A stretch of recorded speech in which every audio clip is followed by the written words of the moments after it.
오늘은 사랑과 신뢰, 하나님인가 재물인가 라는 제목으로 함께 말씀을 나누고자 합니다. 오늘 말씀에 들어가기 앞서 사회적 문제에 대해 논하며 시작하고자 합니다. 며칠 전 2023년 대한민국 합계 출산율 발표가 있었습니다. 2022년 합계 출산율이 0.78명에서 2023년 합계 출산율은 0.6명 떨어진 0.72명으로 또 한 번 역대 최대치를 갈아치웠습니다. 출생아 수도 처음으로 23명대로 떨어졌습니다. 이 추세라면 올해 연간 합계 출산율은 0.6명대로 내려앉을 전망입니다. 통계청은 올해 합계 출산율을 0.68명으로 예상했는데요. 특히 지난 4분기 합계 출산율은 0.65명으로 분기 기준 사상 처음으로 0.6명대를 기록했습니다. 합계 출산율은 1984년 1.74명을 처음으로 해서 이 1명대로 진입했거든요. 그 뒤로부터 서서히 줄어들다가 2000년대 들어서 1명 초반대를 위태롭게 유지하고 있었습니다. 그러다 급기야 2018년도에는 0.98명으로 처음 이제 1자리가 깨진 0자리로 들어선 뒤에 지속적으로 감소하고 있는 중입니다. OECD 평균 합계 출산율은 2021년 기준으로 1.58명으로 대한민국은 그 기준의 절반도 못 미친 상황입니다. 회원국 중 합계 출산율이 1명이 채 안 되는 나라는 대한민국이 유일합니다. 지금 태어나는 아이들이 다시 성인이 되어서 출산할 때쯤 되면 한 해 신생아가 태어나는 수는 9만 명대로 줄어들 것으로 예상하고 있습니다. 이렇게 되면 대한민국 인구는 아주 급격히 줄어들게 될 겁니다. 지난 한 주간 한국경제신문에서는 저출산 관련된 문제들을 시리즈로 재조명하고 있습니다.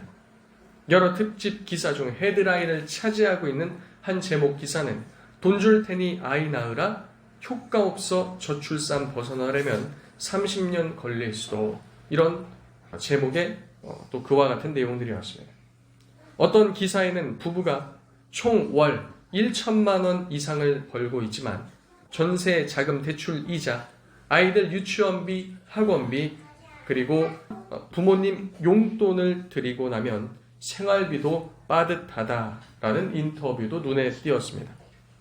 자녀 1명, 2명 키우는데 1천만 원 이상 벌면서도 빠듯하다고 한다면 그렇게 수입을 벌지 못하는 사람들은 어떻게 키운단 말입니까?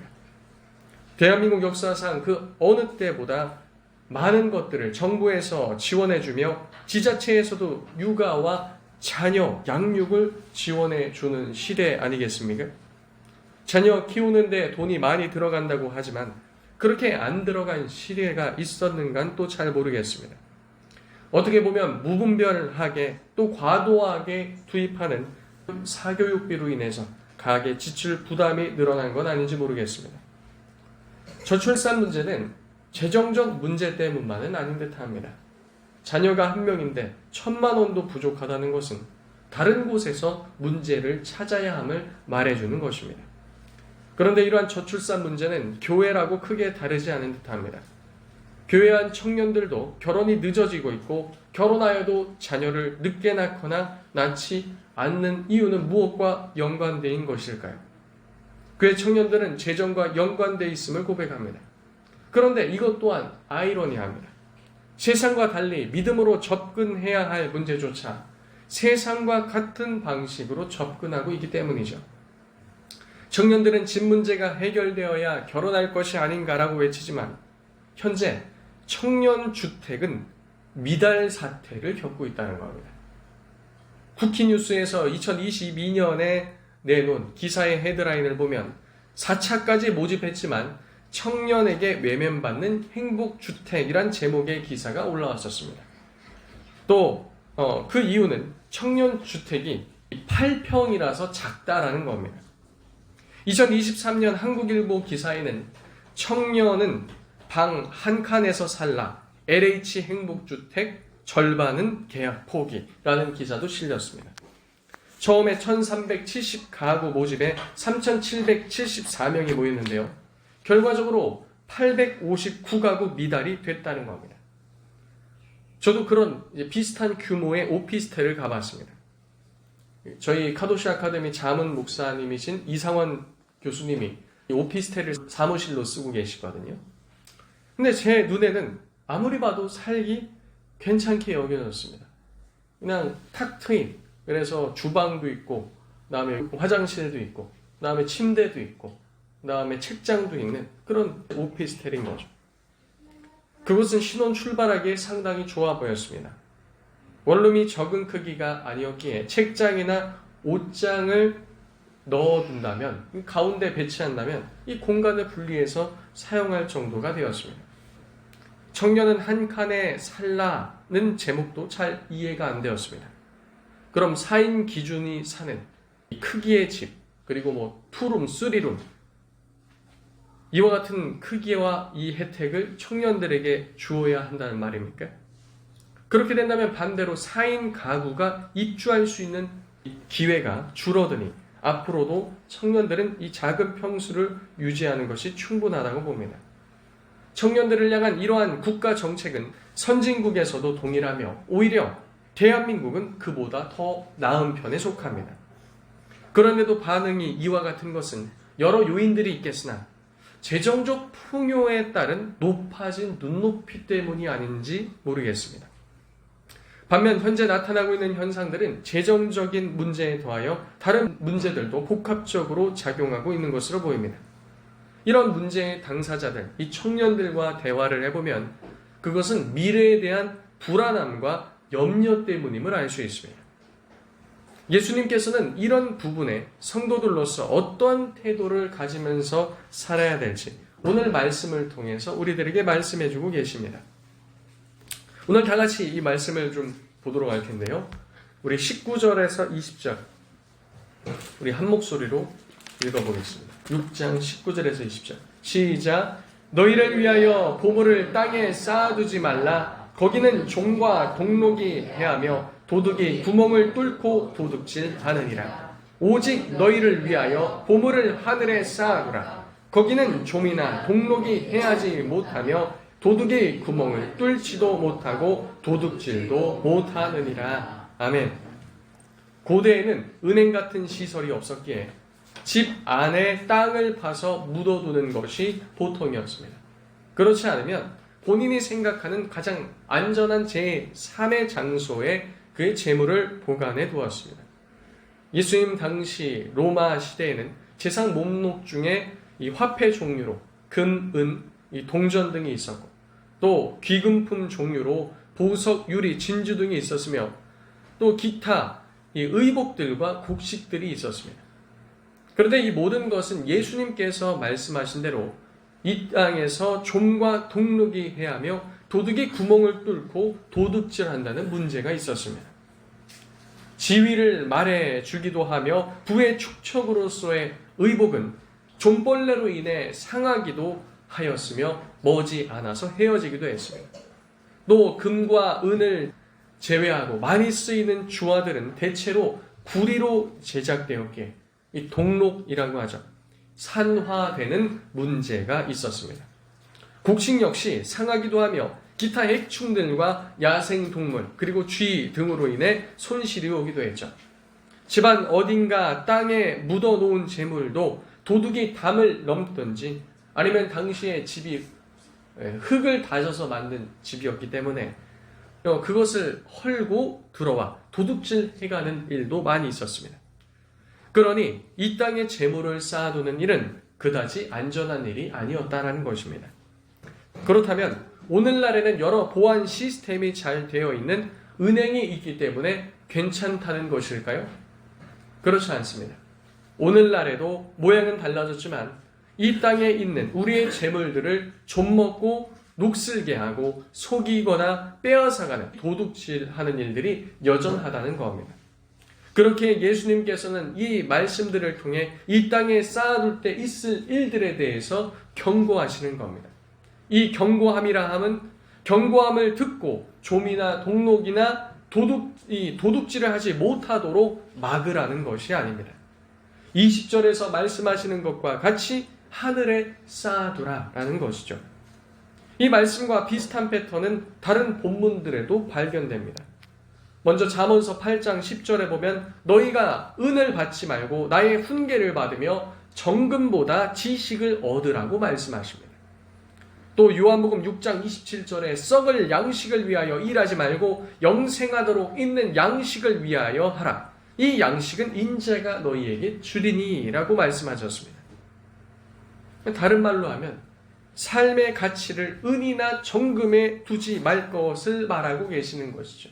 오히려 그와 같은 재화로서 썩지 아니할 것들을 사라고 말씀하시는 겁니다. 은 대신에 나의 교훈을 받으며 정금 대신에 하나님을 아는 지식을 얻으라고 말하는 겁니다. 썩어진 이 땅에 무엇인가를 위해 애쓰면서 너의 재화들을 사용하고 묻어두지 말고 영원한 생명을 주는 것을 위해서 사용하라는 것이죠. 그렇다고 예수님께서는 부의 축적을 하지 말라고 말씀하시거나 이것을 정죄하시는 것은 아닙니다. 마태복음 27장 57절에도 저물었을 때에 아리마대의 부자 요셉이라 하는 사람이 왔으니 그도 예수님의 제자라 라고 말합니다. 예수님의 제자들 중에도 부자가 있었습니다. 누가복음 8장 3절에도 헤롯의 청지기 구사의 아내 요한나와 수산나와 다른 여러 여자가 함께하여 자기들의 소유로 그들을 섬기더라 라고 말하죠. 그들이 가진 소유와 재산으로 예수님과 그의 제자들과 그의 사역을 돕고 있던 것이었습니다. 예수님께서는 부나 이윤 창출하는 것을 멀리하라고 명하시진 않았으나 그것이 하나님 나라의 필요를 위해 사용되길 원하셨다라는 겁니다.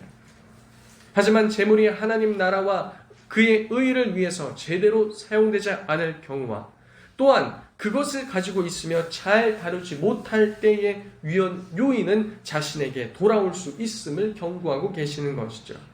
마태복음 19장 24절에 다시 너희에게 말하노니 낙타가 바늘기로 들어가는 것이 부자가 하나님의 나라에 들어가는 것보다 쉬우니라 라고 말씀하셨습니다. 예수님께서 이렇게 경고하신 것은 수단이 목적으로 변할 수 있는 위험성이 크기 때문에 그런 겁니다. 다른 말씀도 한번 살펴보길 원하는데요. 오늘 말씀 잠깐 접어두고 누가복음 12장 한번 보도록 하겠습니다. 누가복음 12장 15절에서 21절입니다. 한 목소리를 읽겠습니다. 시작. 그들에게 이르시되 삼가 모든 탐심을 물리치라. 사람의 생명이 그 소유에 넉넉한 데 있지 아니하리라 하시고 또 비유로 그들에게 말하여 이르시되 한 부자가 그 밭에 소출이 풍성함에 심중에 생각하여 이르되 내가 곡식 쌓아둘 곳이 없으니 어찌할까 하고 또 이르되 내가 이렇게 하리라. 내 곡간을 헐고 더 크게 짓고 내 모든 곡식과 물건을 거기 쌓아두리라. 또 내가 내 영혼에게 이르되 영혼아 여러 해 쓸 물건을 많이 두었으니 평안히 쉬고 먹고 마시고 즐거워하자 하리라 하되 하나님은 이르시되 어리석은 자여 오늘 밤에 내 영혼을 도로 찾으리니 그러면 내 준비한 것이 누구의 것이 되겠느냐 하셨으니 자기를 위하여 재물을 쌓아두고 하나님께 대하여 부요하지 못한 자가 이와 같으니라. 아멘. 이 부자가 한 일은 무엇이었습니까? 거기에 생명이 나지 않음에도 불구하고 자신을 위해서 자신이 말 그대로 생명을 유지하는 일을 위해서 많은 것을 쌓아두었습니다. 그러나 그가 그를 위해서도 사용하지 못하고 하나님 나라를 위해서도 사용하지 못하고 어떻게 된 겁니까? 죽게 된 것이죠. 아무것도 쓸모없는 것이 되어버렸습니다.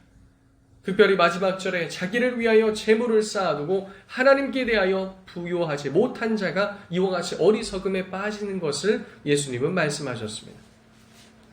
오늘 우리가 말씀으로 살펴보는 마태복음 6장의 말씀도 그의 나라와 그의 의를 구하는 것으로 마치고 있습니다. 예수님께서는 재물에 대해서 가르치시면서 또 다른 관점에서 하나님 나라와 그의 의를 구하는 것이 무엇인지를 가르쳐주고 계시는 겁니다. 이전까지는 우리가 기도에 대해서 간구하면서 그의 나라와 그의 의를 먼저 구하는 것들을 생각했죠. 근데 오늘 예수님께서는 재물에 대해 가르치시면서 그 재물을 가지고 어떻게 하나님 나라와 의를 구하는 그 방법이 있는지를 말씀해 주시는 겁니다. 신학자 R.T. 프랜스는 이 말씀은 너희를 위하여 쌓아두는 일을 멈추라 라고 해석하는 것이 더 좋을 것이라고 말하였습니다. 이 문법적인 근거와 해석들을 볼 때 이렇게 해석하는 것이 타당하다라는 것이죠. 이는 어느 한 가지를 얻는 일을 그만두고 다른 것을 얻으라고 요구하는 것입니다. 다른 각도에서 말하자면 재물의 우선성을 두지 말고 하늘의 우선성을 두고 살라는 말입니다. 우리는 영원한 하나님 나라와 그의 의, 즉 말씀을 이루는 삶을 살도록 부름받은 자들인 줄로 믿습니다. 그래서 우리가 하는 모든 경제활동과 그것을 통해 얻는 재정들은 하나님 나라와 그의 의를 이루며 또 우리가 예배자로서의 삶을 영위하기 위해서 필요하다는 사실입니다. 그런데 여기서 전후가 바뀌면 곤란하죠. 우리가 하나님을 예배하며 섬기는 것은 복을 받고 세상에서 잘 살기 위함이 아니라는 사실입니다. 세상에서 돈을 벌면서 우리가 삶을 영위하는 이유가 무엇이라고요?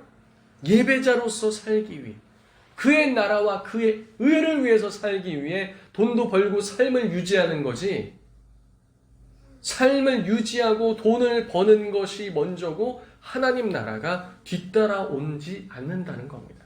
이 순서가 바뀌어서는 곤란하다라는 거죠. 이렇게 뒤바뀐다는 것이 바로 예수님께서 경고하신 그 위험성이라고 말할 수 있는 겁니다. 우리 말씀 또 한 구절 좀 찾았으면 합니다. 우리 다 같이 신명기 8장 11절에서 20절 보도록 하겠습니다. 우리 한 절씩 교독하겠습니다. 제가 먼저 읽습니다. 내가 오늘 내게 명하는 여호와의 명령과 법도와 규례를 지키지 아니하고 내 하나님 여호와를 잊어버리지 않도록 삼갈지어다.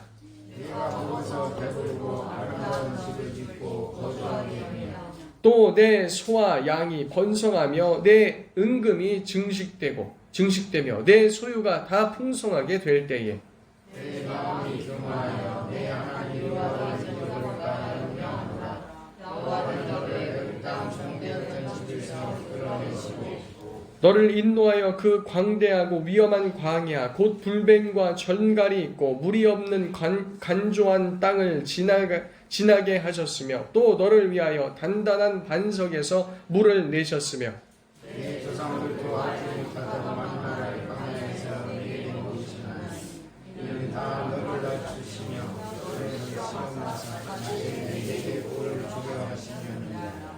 그러나 내가 마음에 이르기를 내 능력과 내 손의 힘으로 내가 이 재물을 얻었다 말할 것이라. 내 하나님 여호와를 기억하라. 그가 내게 재물 얻을 능력을 주셨습니다. 이같이 하시면 내 조상에게 맹세하시는 언약을 오늘과 같이 이루려 하십니다. 내가 만일 내 하나님 여호와를 잊어버리고 다른 신들을 따라 그들을 섬기며 그들에게 절하면 내가 너희에게 증거하노니 너희가 반드시 멸망할 것이라. 여호와께서 너희 앞에서 멸망시키신 이것들까지 너희를 멸망하리니 이는 너희가 너희 하나님 여호와의 소리를 청종하지 아니하느니라. 아멘.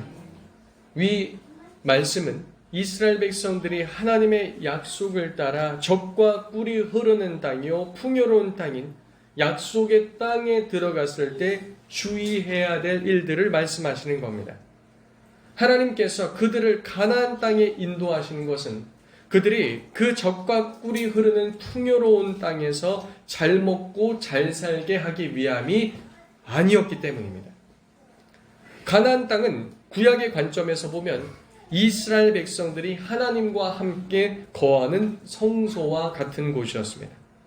이스라엘 백성들은 하나님께서 허락하신 약속의 땅에서 하나님을 예배하는 자로서 살아가며 그곳에서 하나님의 나라와 의를 이루며 살도록 부르심을 받은 것이죠. 그런데 그 땅에 와서 그들의 소유가 풍부할 때 마음이 교만해지고 하나님을 잊어버리며 또 그 모든 것들이 하나님께서 은혜로 주신 것임에도 불구하고 17절과 같이 내 손의 힘으로 내가 얻었다 라고 말할 위험에 빠질 수 있음을 경고하고 계신다라는 겁니다. 이스라엘 백성이 애굽에서 어떻게 구원받았습니까? 하나님의 능력과 그분의 은혜로 구원받은 줄로 믿습니다. 어떻게 이스라엘 백성이 광야를 통과했습니까? 하나님께서 먹이시고 입히시고 그들을 인도하사 광야에서 빠져나오게 된 줄로 믿습니다. 또 가나안 땅에 정착시키셨습니다. 가나안 땅 정착시키실 때 하나님의 큰 손과 펴신 팔로 그들을 몰아내셨으며 그 땅에서 그들에게 풍족한 것과 먹을 것과 마실 모든 것을 주셨다라고 말하는 겁니다. 근데 이스라엘 백성은 뭐라고 말합니까? 그 모든 것 다 누가 주신 겁니까? 다 누가 주셨어요? 근데 이스라엘 백성을 나중에 뭐라고 말할 거라고요? 그거는 내 손과 내 힘의 능력으로 얻은 재물이다. 이렇게 말할 것이죠. 그런데 그것은 거기에만 머물러 있는 것이 아니라 그들의 마음을 교만케 하며 하나님을 잊어버리게 하며 다른 이방신들을 쫓는 것하고 이어질 수 있음을 경고하고 계신다는 겁니다. 신명기의 또 다른 본문인 신명기 17장 17절에선 하나님께서 장차 세우실 왕의 자격과 의무에 대해서 말씀하실 때 이렇게 말씀하셨습니다. 자기를 위하여 은금을 많이 쌓지 말 것이니라. 왕은 자기를 위해서 은금을 많이 쌓지 말 것이니라. 이 말씀만 있는 게 아닙니다. 또 너를 위해서 많은 말, 병거를 두지 말라는 거죠. 병거는 뭐 하는 겁니까? 말은 뭐 할 때 쓰는 거예요? 전쟁할 때 쓰는 거죠. 근데 말을 많이 두지 말래요. 왜 그렇습니까?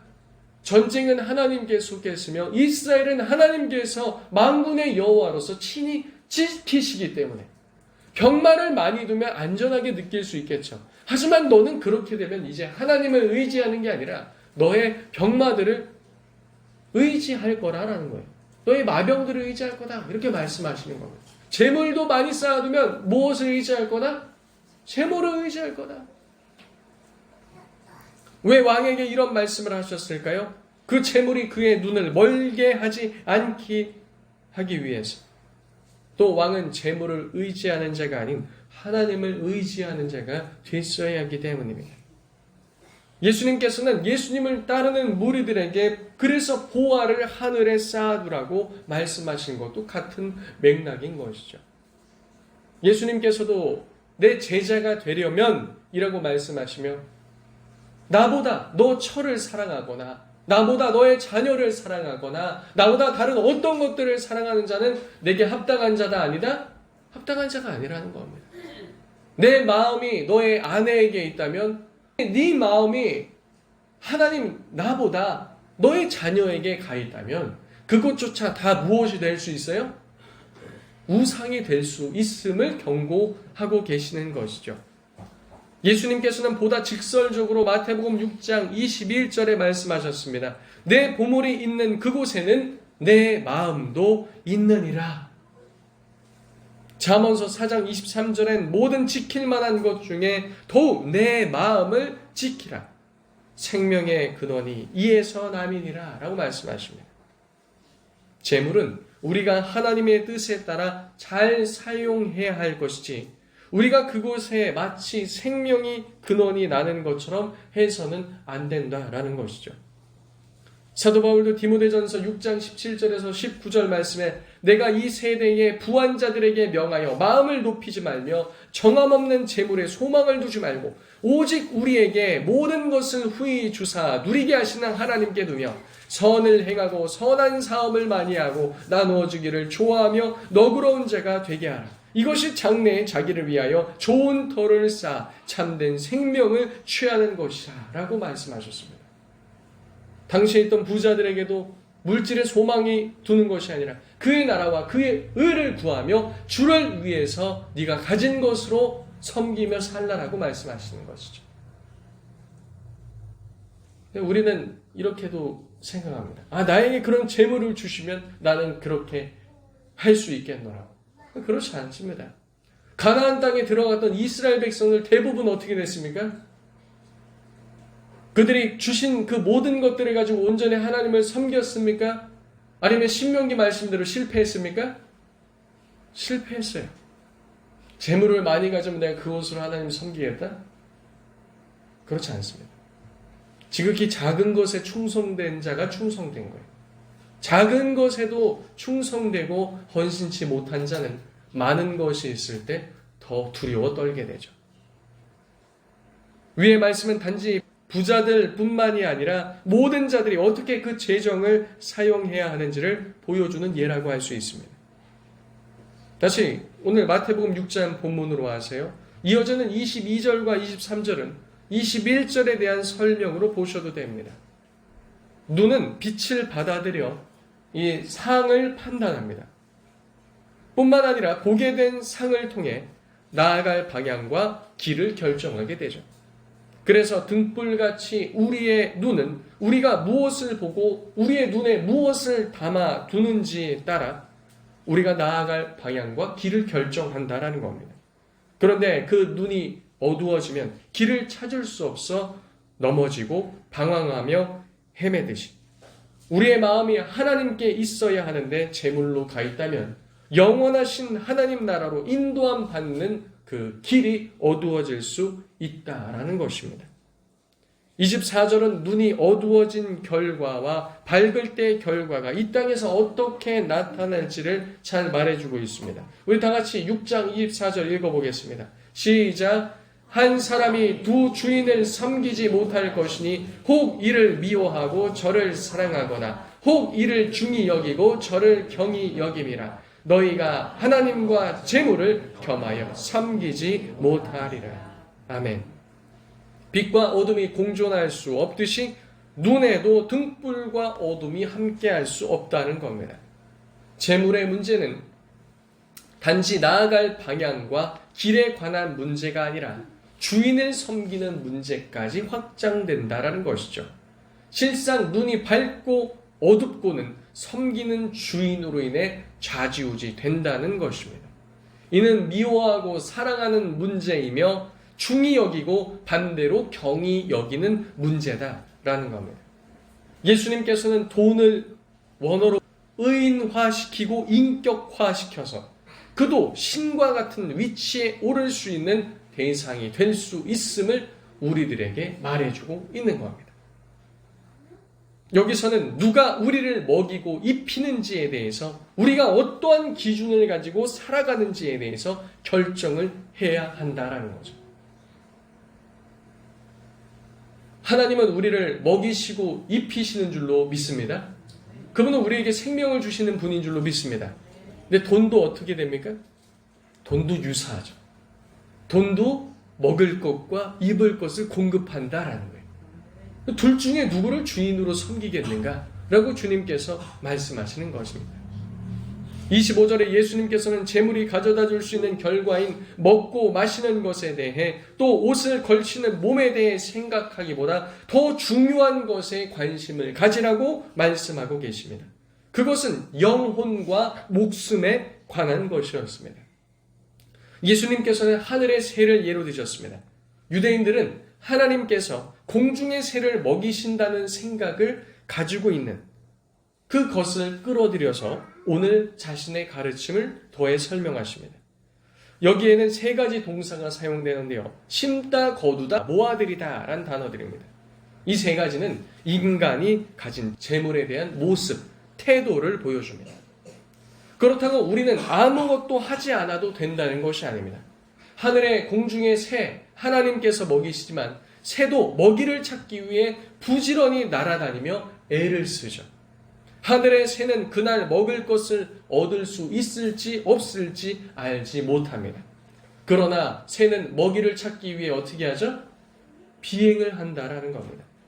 근데 새가 날아갈 때, 먹이를 찾기 위해서 날아갈 때 염려함으로 비행할까요? 염려함으로 먹이를 찾아다닐까요? 그렇지 않습니다. 작은 새는 그날 먹을 것을 찾을 수 있을지 없을지 알지 못한다 해도 실제로 그날 먹을 것을 찾지 못한다고 해도 그 새를 먹이고 입히는 분이 누구시라는 겁니까? 하나님이세요. 그 작은 최고의 새가 이게 날면서 에너지를 사용하는데 며칠 못 먹으면 어떻게 될까요? 죽겠죠. 근데 이 천지 만물에 있는 그 많은 새들을 누가 먹이십니까? 하나님께서 먹이신다라는 거예요. 새는 먹이를 찾으러 나갈 때 오늘 굶을까 안 굶을까 그거 신경 쓰지 않고 날아가서 자기가 할 거 한다라는 겁니다.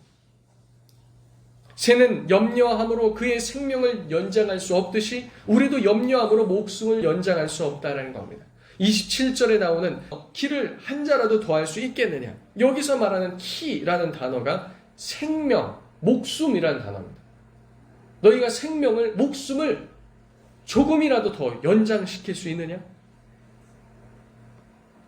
또 하나님께서는 수고도 하지 않은 아름다운 꽃들도 입히신다고 말하죠. 백합화를 보라 라고 말하며 수고도 아니하고 길쌈도 아니한다라고 말씀하십니다. 이 길쌈이라는 것이 목화와 누에고치에서 나온 실을 뽑아다가 이 배를 짜는 전 과정을 길쌈이라고 합니다. 하나님께서 꽃을 만드시고 그 어떤 것보다도 아름다운 각종 종류의 모양대로 피어나게 하셨습니다. 꽃은 올해도 필지 아닐지 염려하지 않으나 하나님께서는 내일 아궁이에 던져질 그 꽃들조차도 아름답게 입히시며 돌보신다라는 거예요. 올해도 꽃들이 필지 안 필지 스스로 막 염려하면서 내가 필 수 있을까 없을까? 꽃들이 그러면서 피지 않는다라는 거예요. 하나님께서는 그 모든 꽃들도 입히신 거죠. 아궁이에 던져진다. 이스라엘 백성들은 당시에 이 아궁이 그리고 화로의 땔감으로 무엇을 썼냐면요. 들어있는 풀들과 시든 꽃들을 가져다 사용했습니다. 그와 같이 잠깐 있다가 시드는 꽃들도 하나님께서 입히시거든 하물며 너희일까 보냐 라고 말씀하시는 거죠. 여기서 주는 교훈은 무엇입니까? 우리 단지 우리의 수고를 통해 얻은 재물들 그리고 그러한 것을 통해 우리의 생명을 보존할 수 있는 것이 아니다라는 거예요. 먹는 것과 입는 것, 그들이 살아가는 모든 존재 방식, 누가 먹이시고 입히시는 걸로 등장하냐면 하나님께서 먹이시고 입히시는 걸로 등장하고 있다는 겁니다. 새들도 잠시 살며 또 꽃들도 잠시 피다 지거든 하물며 더 귀한 하나님의 자녀인 너희일까 보냐라고 말씀하시는 겁니다. 예수님께서는 30절에 이와 같이 고민하는 자들에게 이렇게 말씀하십니다. 다 같이 읽겠습니다. 시작. 오늘 있다가 내일 아궁이에 던져지는 들풀도 하나님이 이렇게 입히시거든 하물며 너희일까 보냐 믿음이 작은 자들아.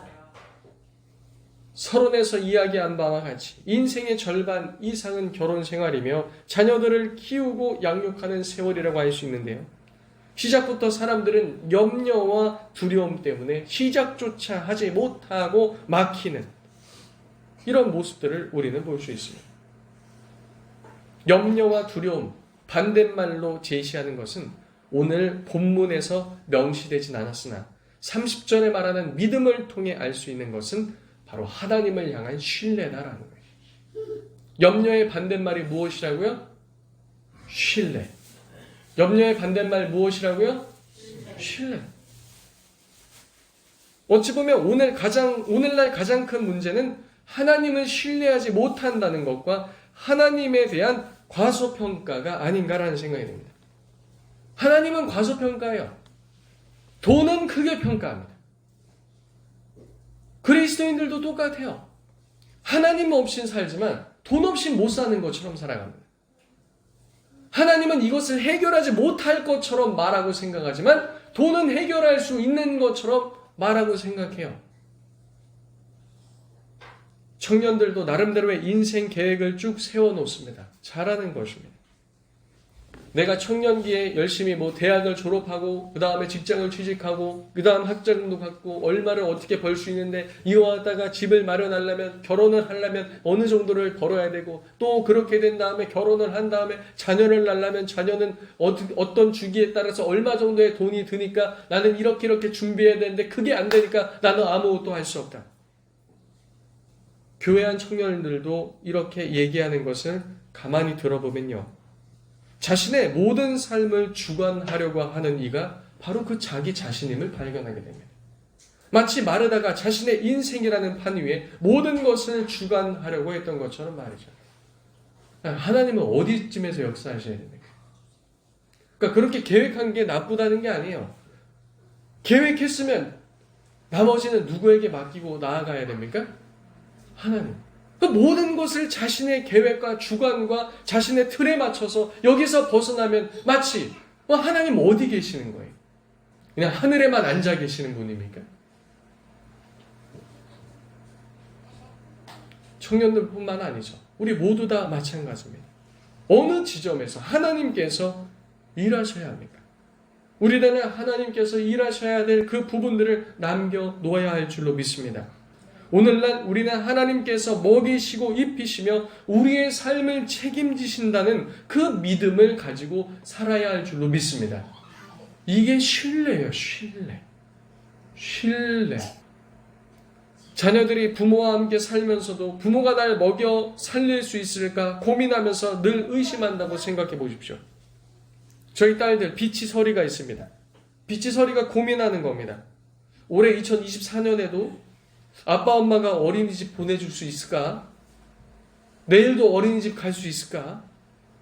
아빠 내일 어린이집 갈 수 있죠? 정말이죠? 그럼 내일 어린이집 가야지. 빨리 방에 들어가서 놀아. 그런 거 걱정하지 말고. 놀지 않고 둘이 가만히 앉아서 시무룩하게 있는 거예요. 내일 과연 어린이집 무사히 갈 수 있을까? 내일 어린이집 가면 어린이집에서 밥은 줄까? 그리고 아이들이 하원하면서도 이렇게 생각해 본다고 생각해 보십시오. 오늘은 이렇게 잘 살았네. 내일은 과연 어린이집 갈 수 있을까? 아이들이 이렇게 반응한다면 어떻겠습니까? 마태복음에서 염려는 하나님을 신뢰하는 것과 대조를 이룹니다. 그래서 31절과 32절과 같이 우리는 염려를 하나님 앞에 내려놓아야 한다고 말씀하는 겁니다. 우리 31, 32절 읽어볼까요? 시작! 그러므로 염려하여 이르기를 무엇을 먹을까, 무엇을 마실까, 무엇을 입을까 하지 말라. 이는 다 이방인들이 구하는 것이라. 너희 하늘 아버지께서 이 모든 것이 너희에게 있어야 할 줄을 아시느니라. 아멘. 이거 누가 고민하는 거라고요? 하나님 없는 이방인들이 하는 거라고요. 아버지가 없는 자들이 이런 고민하는 거라는 겁니다. 하나님 없이 세상에서 살아가는 자들, 하나님 없이 광야를 걷는 자들, 하나님 없이 가나안 7 족속을 맞이하는 자들, 그런 자들이 하는 고민이다라는 거예요. 이방인들은 그 모든 자원을 스스로 마련해야 되고 스스로 살기 위해 근심하며 구하며 발버둥 칠 수밖에 없는 삶을 살 수밖에 없기 때문이죠. 그러나 하나님의 백성은 누가 돌보신다는 겁니까? 하나님이 돌보신다는 겁니다. 그렇다면 우리는 그 시간에 적극적으로 무엇을 해야 될까요? 그 시간에 염려하는 대신 무엇을 해야 할까요? 예수님께서는 33절과 같이 먼저 그의 나라와 그의 의를 구하는 삶을 살라고 말씀하시는 겁니다. 그리하면 이 모든 것을 어떻게 하신다고요? 우리에게 더하신다는 거죠. 새들도 나가서 날 때요, 그날 먹이 못 찾을 수도 있어요. 그러나 새들도 그 수명 다하기까지 살아갑니까? 못 살아갑니까? 다 살아가요. 성도님들 어저께 저녁 식사 잘 하셨습니까? 식사 잘 하셨습니까? 오늘 아침에는 우리가 먹고 안 먹고는 귀찮고 안 귀찮고에 따라서 먹고 안 먹고 보통 그렇게 판결이 되죠. 오전은. 오늘 여기에 벌거벗고 오신 분 있습니까? 없어요. 다 잘 옷 입고 오셨어요. 목마르십니까? 이따 끝나고 1층 가면 제가 물 한 잔 대접하겠습니다. 우리가 먹고 입고 사는 모든 것들 지금까지 누가 돌보셨어요? 하나님이요. 성도님들의 힘과 능력으로 한 게 아니에요. 가나안 땅에 들어갔을 때 너희들이 말하기를 나의 힘과 능력으로 이 재물을 얻었다 말할까 한다라고 말씀하시지 않았습니까? 오늘날까지 누가 인도하신 겁니까? 하나님이 인도하신 줄로 믿습니다. 그러므로 우리는 다가올 일들에 대해 미리 염려하는 것이 아니라 지금까지 말씀하신 바와 같이 우리를 먹이시고 입히신 하나님께 대한 믿음을 가지고 나아가야 할 줄로 믿습니다. 하나님께 나아올 때는 염려가 아니라 믿음으로 나아가는 겁니다. 하나님께 간구할 때는 염려가 아니라 믿음으로 나아가는 것인 줄로 믿습니다. 그럴 때 하나님께서는 우리의 필요를 아시고 적절히 채워주신다는 겁니다. 그렇게 우리는 우리 삶의 근심과 염려 속에서 살아갈 것이 아니라 하나님의 나라를 소망하며 우리의 삶의 우선순위를 하나님 나라와 그의 의에 둬야 한다는 거죠. 나머지는 주께 해서 책임지시겠다라는 겁니다. 마지막으로 우리 34절 읽어봅시다. 34절. 다 같이 시작. 그러므로 내일 일을 위하여 염려하지 말라. 내일 일은 내일이 염려할 것이요 한날의 괴로움은 그날에 족하니라. 아멘. 여기서 말하는 내일 일은 내일 염려할 것이다. 이게 무슨 말일까요? 그냥 오늘은 염려 없이 지내고 내일은 우리 내일 염려해보자 이 말일까요? 무슨 말일까요? 예수님께서는 내일이라는 것을 의인화시켰습니다. 내일은 누구에게 속했습니까? 하나님께 속한 겁니다.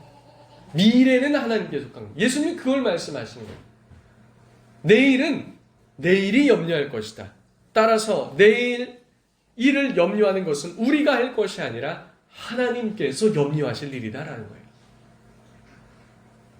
내일이 되면 내일은 우리에게 염려가 아닌 응답과 확신으로도 다가올 수 있다는 사실을 우리는 기억해야 합니다.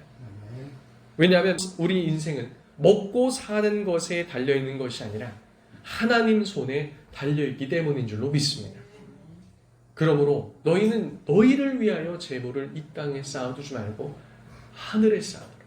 그의 나라와 그의 의를 위해서 그렇게 하라는 겁니다. 사랑하는 성도님들, 우리가 하나님을 위해서, 주를 위해서 우리의 시간, 우리의 헌신, 우리의 물질, 우리의 모든 것들 드리기에 두려워하거나 아까워하거나 벌벌 떨거나 염려하거나 그러지 않으시길 바랍니다. 제가 생각하는 재물은 옛날부터 그렇게 생각했습니다. 있다가도 없고 없다가도 있는 겁니다. 과도히 아껴도 내가 다 쓰지 못하고 아끼지 않고 나눠줘도 하나님께서 다시 채우는 것. 왜냐하면 우리의 공급은 이 땅 재물이 아니라 하나님께 있기 때문이죠. 많은 재물을 쌓아놓으면 안정감도 들 수 있지만 그것 때문에 또 두렵기도 합니다. 왜요? 쓰면 쓸수록 어때요? 줄어드니까. 사랑하는 성도님들, 하나님을 믿고 큰 믿음 가운데 주님을 신뢰하는 모든 성도님들 되시길 예수님의 이름으로 축복합니다. 자, 우리 들은 말씀 놓고 함께 기도할 때 하나님이여 우리의 사랑과 신뢰를 이 세상 사람들은 이 세상의 재물에 자신의 사랑을 쏟아부으며 그 막대한 신뢰를 재물들에 쏟아놓지만 하나님이여 우리 성도들은 하나님을 사랑하며 하나님을 신뢰하며 나아가는 자 되게 하소서. 때로는 우리가 궁핍에 처할지라도 우리가 풍부에 처할지라도 모든 것 안에서 내게 능력 주시는 자 안에서 내가 모든 것을 할 수 있도록 내게 자족하시는 능력을 주셨기 때문이다. 하나님이여 그 경건의 비결을 배우게 하시고 우리를 먹이시고 입히시고 우리를 인도하시는 주님을 더욱 신뢰하는 우리들 되게 하여 주옵소서. 우리 다 주여 한번 외치고 통성으로 기도